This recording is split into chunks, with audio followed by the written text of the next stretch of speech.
Verdun est une terre de mémoire, une terre d'histoire, mais c'est aussi une terre d'avenir. Et donc Verdun prend part à la construction de l'avenir.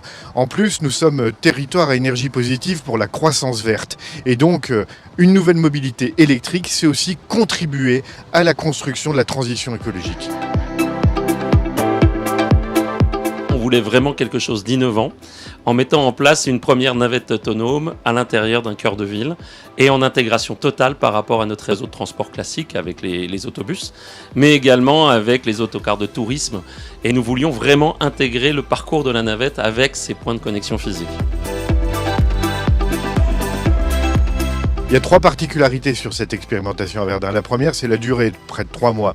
La deuxième, c'est d'être en plein cœur de ville, en plein cœur historique et touristique. Et puis la dernière, et pas la moindre, et qui en fait aussi une première nationale, c'est d'être au milieu de la circulation, au milieu de tous les flux de circulation, piétons, vélos, véhicules, camions, etc.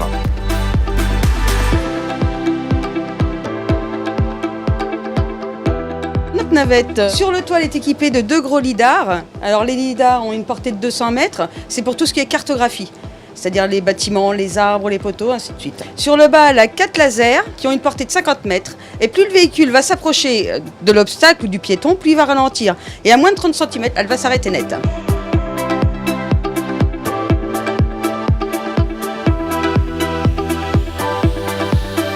Le trajet fait 1,4 km, fait le tour de la ville de Verdun.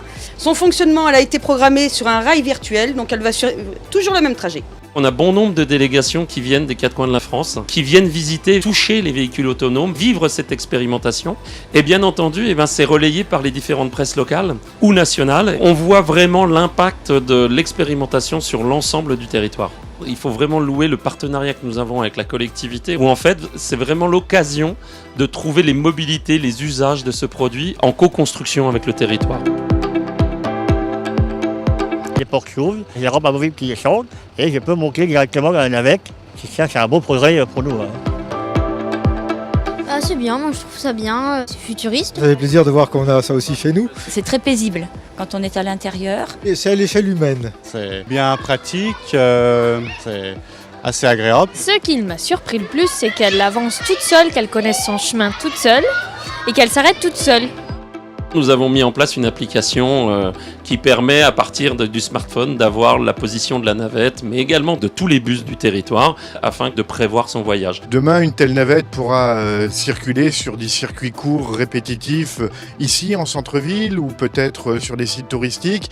Et ça peut être aussi une solution demain, notamment en milieu rural, pour aller desservir les derniers kilomètres, pour aller prendre les usagers et les ramener vers les réseaux de transport. Si je devais définir en un mot cette navette, c'est vraiment co-construction, c'est-à-dire vraiment un partenariat avec le territoire. Construction de l'avenir. Jolie machine. Surprenante. La technologie et le futur.